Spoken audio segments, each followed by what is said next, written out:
Now we are going to dive into a demo. This demo will show you how to deploy a photo sharing website using Amazon S3, DynamoDB, and Amazon EC2. This demo will give you a holistic view of architecting an end-to-end solution by integrating the different AWS services we have talked about earlier today. Let me walk you through the core architecture of this solution. First, our photo sharing website is deployed to a web server hosted on an EC2 instance. For this demo, I will act as the user who will upload an image through the website interface. The web application receives it and then creates a thumbnail of the image. It then uploads the image and the thumbnail to the S3 bucket and inserts its metadata into DynamoDB table. For the purpose of this demo, media content is limited to images. But the concepts covered here also apply to other types of media content. Let's now build our demo. The first task is to create an S3 bucket to store the media contents and configure its permissions. At the top of the AWS Management Console, in the search bar, search for S3 and choose S3. This takes us to the S3 dashboard. Choose Create Bucket and then configure. The bucket name, for example, an-my-bucket-2023. By default, content stored in Amazon S3 buckets cannot be accessed publicly. For our use case, we need to allow public access to the bucket, so users can download content. So under Block Public Access settings for this bucket, deselect Block All Public Access.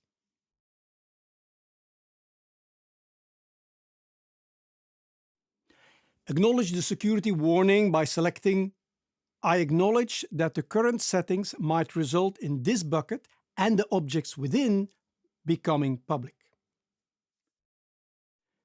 Choose Create Bucket.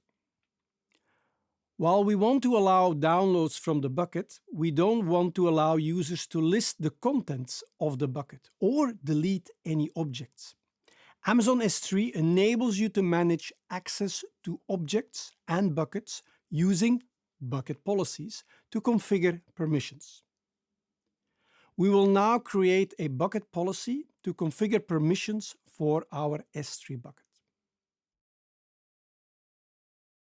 In the list of buckets, we choose the name link for the bucket we just created. Choose the Permissions tab. In the Bucket Policy section, choose Edit. I will now copy a policy document and paste it in the policy pane.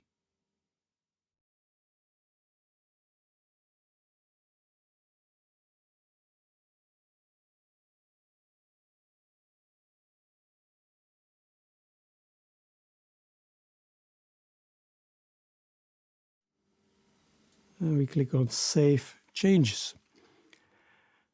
We now have created an S3 bucket to store the media contents and configure its permissions. Next, we create the media database to store metadata information, such as title, comment, and publication date. Since we want our system to be scalable, we use Amazon DynamoDB to store the metadata information.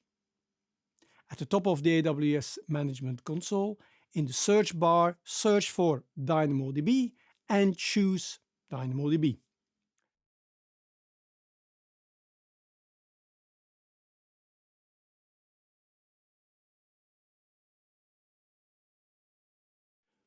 Choose Create Table. Then configure table name, for example, My Table. Partition key, EIB in lowercase.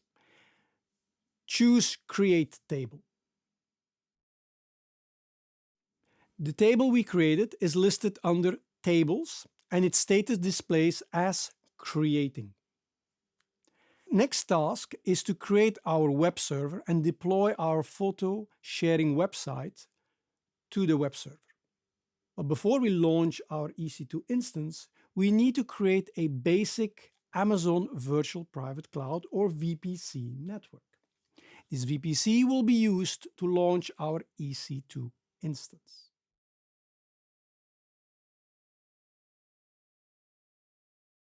So, in the AWS Managed Console search field, type VPC. Select VPC from the drop-down menu.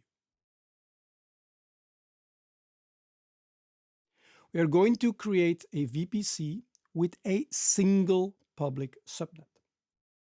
The web server is hosted in the public subnet so that it can reach the public internet.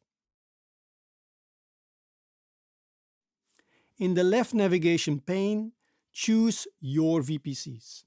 Choose Create VPC and then configure Choose VPC only. I'll give this a name, Awesome Day VPC.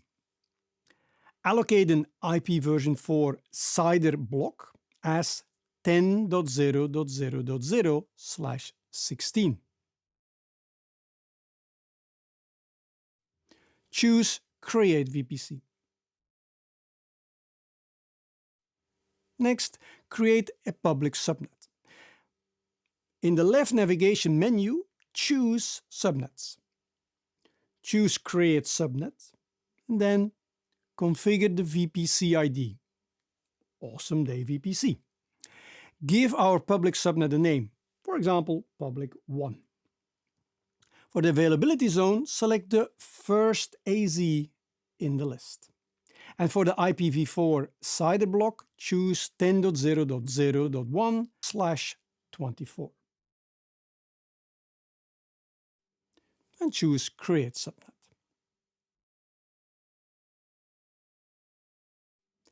Next, select the subnet we just created, namely public 1, and in the Actions menu, select Edit Subnet Settings. Select Enable Auto-Assign Public IPv4 Address. This provides a public IPv4 address for all instances launched into the selected subnet. Choose Save. Even though your subnet is labeled public 1, it is not yet a public subnet. A public subnet must have an internet gateway, which we will create in the next task. In the left navigation pane, choose Internet Gateways. Choose Create Internet Gateway and then configure for the name tag MyIGW, which stands for Internet Gateway. Choose Create Internet Gateway. In the Actions menu, select Attach to VPC. Then configure the available VPCs, namely Awesome VPC, and choose Attach Internet Gateway. This attaches the Internet Gateway to your VPC. So even though we created an Internet Gateway and attached it to your VPC, we still have to tell instances within our public subnet how to get to the Internet. So in the next task, we will create a route for internet-bound traffic. For this, in the left navigation pane, choose Route Tables. You can see that there is currently one default route table associated with the VPC, called Awesome Day VPC.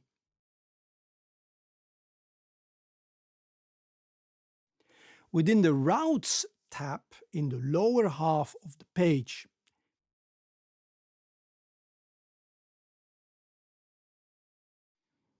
notice that there is one route in your route table that routes traffic locally. It allows traffic within the 10.0.0.0/16 network to flow within the network, but it does not route traffic outside of the network. We will now add a new route to enable public traffic. So choose Edit Routes, choose Add Routes, and then configure the destination, which is 0.0.0.0/0, and the target. Select the Internet Gateway in the drop-down, and then select the displayed Internet Gateway ID that we just created. Choose Save Changes. Next, choose the Subnet Associations tab. Under the section Edit Subnet Associations, choose Edit Subnet Associations. Select Public 1 and choose Save Associations. The subnet is now public because it is connected to the internet via the Internet Gateway. In the next task, we will add a security group so that users can access your web server via HTTP. We discussed earlier that a security group acts as a firewall for your instance to control inbound and outbound traffic. In the left navigation pane, choose Security Groups. Choose Create Security Group and then give the security group name, for example, Web Server SG.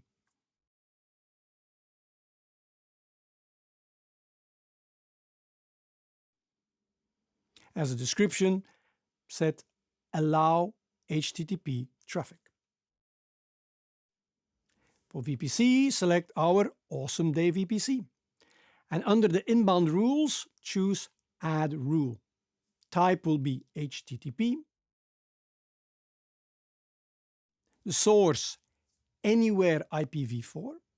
And scroll to the bottom of the screen and choose Create Security Group.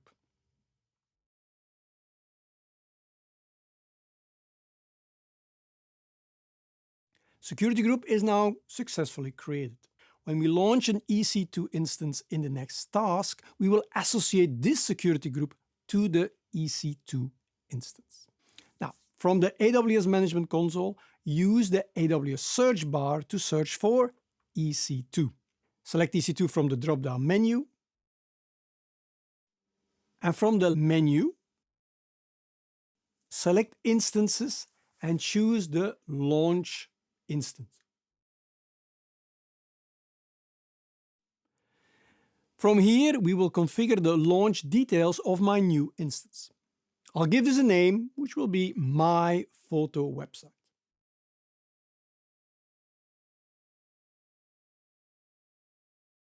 Next, select the Amazon Machine Image, or AMI, which provides the information required to launch an EC2 instance, such as the operating system.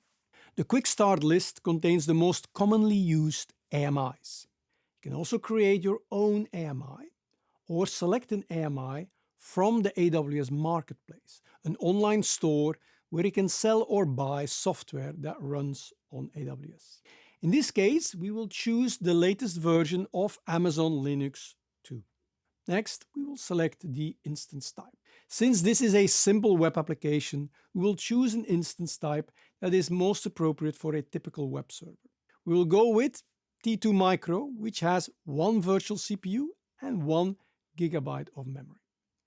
In the key pair login section, locate the key pair name drop-down menu, and we will choose Proceed without a key pair.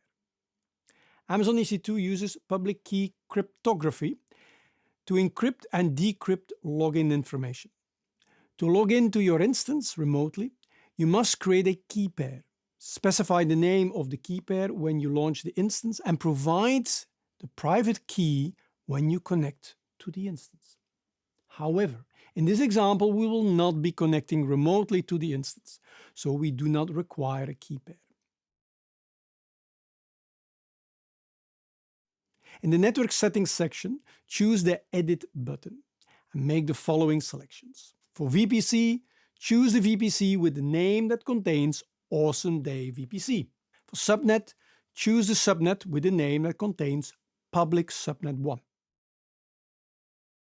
In the Firewall Security Group section, choose Security Group Web Server Security Group, which we created earlier. Next, the Configure Storage section, we can leave the default choices alone. Amazon EC2 stores data on a network-attached virtual disk called Elastic Block Store. You will launch the Amazon EC2 instance using a default 8 gig disk volume. This will be your root volume, also known as the boot volume. Next, expand the Advanced Details section. Scroll down to the IAM instance profile and in the drop-down menu choose the Amazon SSM Managed Core role.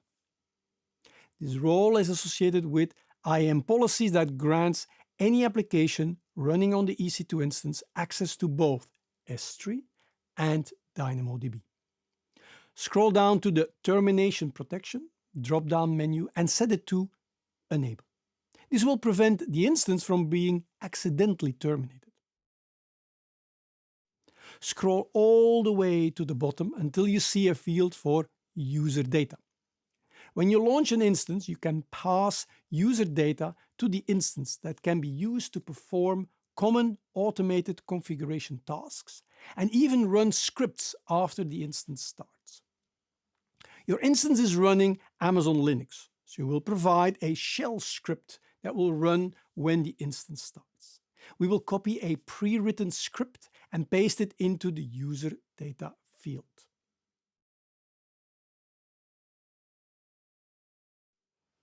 The script will initialize a Ruby on Rails environment on the EC2 instance, deploy the web application to the initialized environment, and activate the web server.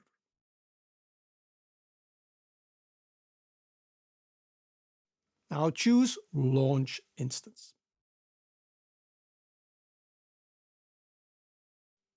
Choose View All Instances from the bottom of the page. The instance might appear in a pending state, which means it is being launched. It will then change to running, which indicates that the instance has started booting. When creating a new instance, there will usually be a short time before you can access the instance. Wait for your instance to display the instance state as running and the status check as 2 out of 2 checks passed. Now our EC2 instance has been successfully launched. Now we will test our deployment. We select a newly created instance and the Details tab displays detailed information about that instance. In the bottom pane of the console, under the Details tab, we can see information about the instance type, security settings, network settings, and more. We will now locate the public IPv4 IP address value and copy it to the clipboard. Let's open a new browser tab and then paste the public IPv4 address into the address bar and press Enter.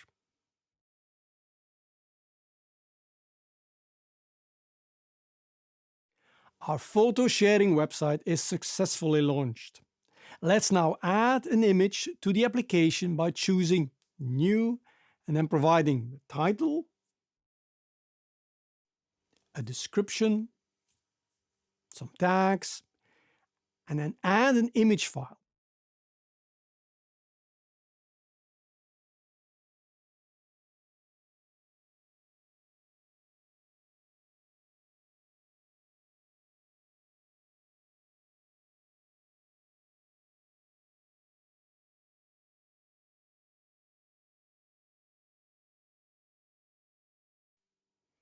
Let's jump across to the DynamoDB dashboard. In the left navigation pane, choose Tables. Choose Explore Items. Choose My Table. We can see the metadata of our media files, metadata as stored by the web application.